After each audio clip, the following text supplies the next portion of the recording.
Hola muchachos, ¿cómo están? Que tengan un buen día.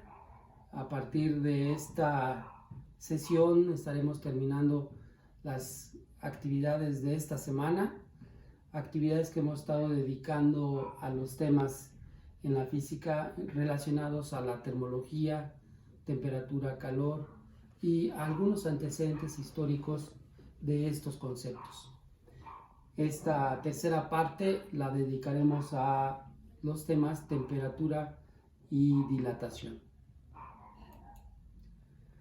Recordemos que en la pasada sesión les encomendé que hicieran un trabajo de relación entre estos conceptos que aquí aparecen y todos ellos analizar y revisar y explicar, si fuera el caso, cuáles de ellos y de qué manera se relacionan con el uso del termómetro. Bien, de todos estos conceptos hicimos una demostración de laboratorio con el fenómeno de la dilatación y ahora abordaremos el tema de manera teórica viendo algunos casos prácticos. Y aquí en el centro de la pantalla tenemos el tema de dilatación con el que trabajaremos en esta sesión videograbada. Decir inmediatamente que la temperatura está relacionada directamente con la dilatación. Teníamos en la sesión anterior una demostración de cómo la temperatura varía la dilatación de los cuerpos y cómo se relacionan estos dos conceptos. Bien, vamos a ver en esta sesión algunos detalles del fenómeno de la dilatación. Para ello, vamos a relacionar estos conceptos de la siguiente manera: temperatura y dilatación. Sabemos nosotros, por experiencia, por la que hemos visto en la clase anterior, que la temperatura y la dilatación tienen una relación directamente proporcional, y aquí lo estoy indicando con esta flecha hacia arriba, lo que significa que si nosotros incrementáramos la temperatura, la dilatación de los cuerpos que estuvieran incrementando su temperatura interna, también estarían aumentando su volumen, es decir, se estarían dilatando. En el caso contrario, si los cuerpos empiezan a tener un efecto de pérdida de temperatura que la estén cediendo a otro cuerpo, entonces estos cuerpos van a tener un efecto de contracción térmica, la dilatación inversa debido a un descenso de temperatura. Y eso es lo que representa este esquema.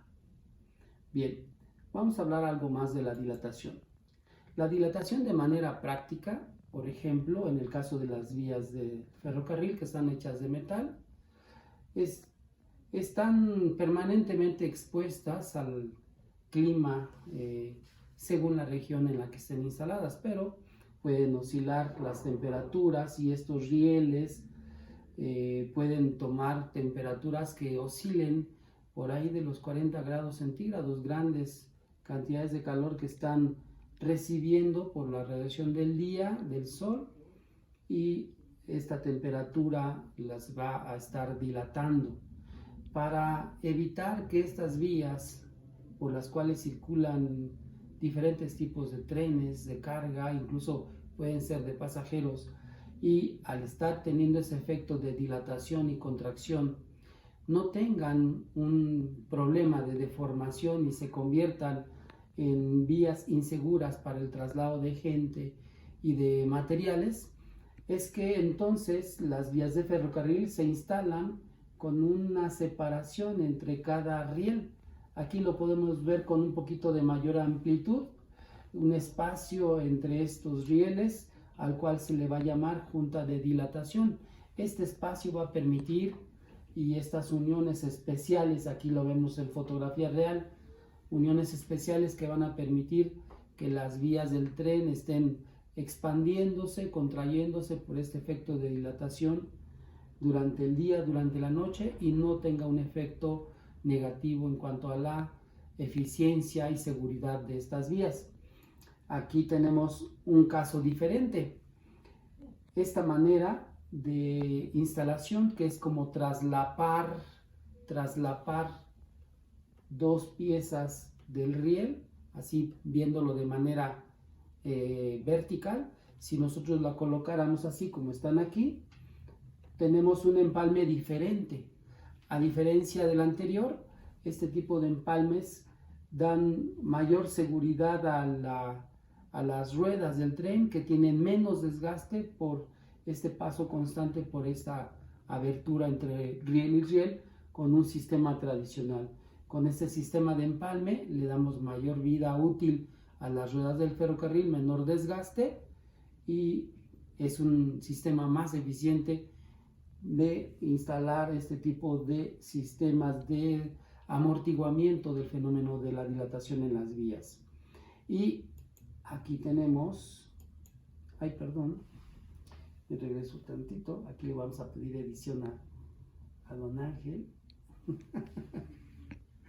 Bien, entonces este es para el caso de las vías del tren, pero no solamente las vías del tren están expuestas al sol durante todo el día y recibiendo incrementos en su temperatura, sino también otro tipo de edificaciones como este tipo de construcciones, los edificios, que muchos de ellos están construidos, como lo decíamos en una clase anterior, con estructuras metálicas, con estructuras de vidrio.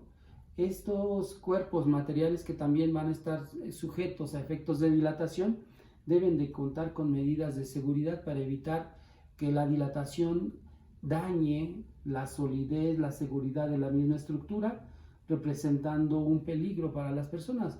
Entonces aquí se tiene que considerar por parte de los constructores qué porcentaje, qué índice de dilatación tendrán los materiales que van a emplear para hacer construcciones eficientes, pero también seguras. En el caso de los vehículos, otros cuerpos que están en la parte interna, por ejemplo, del mismo vehículo, son los motores. Los motores están sujetos también a un calentamiento elevado. Se están calentando debido a la fricción, al rozamiento dentro del motor por efecto del movimiento de los pistones, y eso puede dañar en un momento determinado y hacer funcionar mal o destruir así de simple el motor si no se cuidan estos factores de dilatación. Bueno, tenemos tres casos diferentes. ¿Por qué? Porque la dilatación se puede considerar en tres aspectos o tres niveles diferentes. Uno, la dilatación lineal, es decir, cuando hablamos de cuerpos que tienen una longitud considerable, que pueden ser las vías del tren, pueden ser cables, pueden ser varillas, pueden ser viguetas, son estructuras lineales que pueden variar su dilatación. Y bueno, aquí tenemos una fórmula para determinar su grado de dilatación. Y dice aquí que es la longitud inicial, L0, entre la longitud final, que va a ser igual a un índice de dilatación incrementada por la temperatura al que esté sujeto este cuerpo lineal. Y obviamente la dilatación se va a dar a lo largo del cuerpo, una sola dimensión. Pero también tenemos otro tipo de cuerpos como esta, que puede ser una plancha metálica, una lámina metálica de dos dimensiones, largo y ancho. Y aquí vemos una fórmula equivalente, pero aquí estaremos hablando que lado por lado vamos a considerar la dilatación de este cuerpo. A diferencia de esta, tenemos cuerpos tridimensionales, en donde el volumen, aquí es área, aquí es volumen, va a determinarse en tres dimensiones. Por eso está multiplicado este 3 por el índice de dilatación, por la temperatura o el incremento de temperatura que el cuerpo esté recibiendo.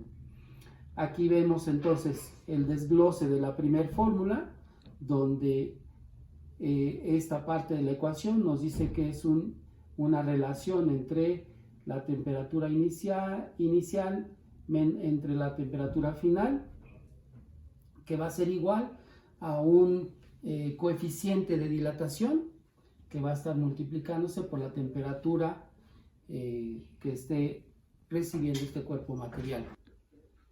Bien, entonces de esta forma podemos calcular la dilatación de los cuerpos en una sola dimensión, cuando es lineal, cuando es un área utilizando 2 dimensiones, o cuando es un volumen de 3 dimensiones utilizando esta ecuación, y siempre tomando en cuenta el índice de dilatación de cada cuerpo. Comentarles que hay estudios ya que determinan los índices de dilatación de los cuerpos, y es necesario saber esto por estas necesidades técnicas, tecnológicas, con las que nosotros elaboramos infinidad de productos que nos rodean. Tenemos aquí los ejemplos de la porcelana, el vidrio, acero, cobre, etc. Y aquí están los índices de dilatación de estos materiales de manera lineal. Bien, conociendo esos índices, entonces podemos hacer los cálculos correspondientes. Para terminar, la actividad que les voy a solicitar para esta clase es que, como dice aquí, con el propósito del tema a modo de conclusión, y aquí está el propósito en ese recuadro amarillo, vamos a revisar cómo los conceptos empleados durante la semana, calórico, calor, temperatura, dilatación, etc., han contribuido en el desarrollo científico y tecnológico en el entorno humano en distintas épocas. Cómo estos conceptos han permitido el avance de la misma ciencia y han permitido también el avance de la tecnología.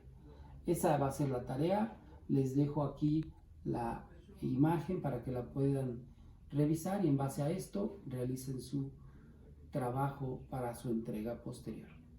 Esperando se encuentren muy bien, me despido de ustedes. Muchas gracias.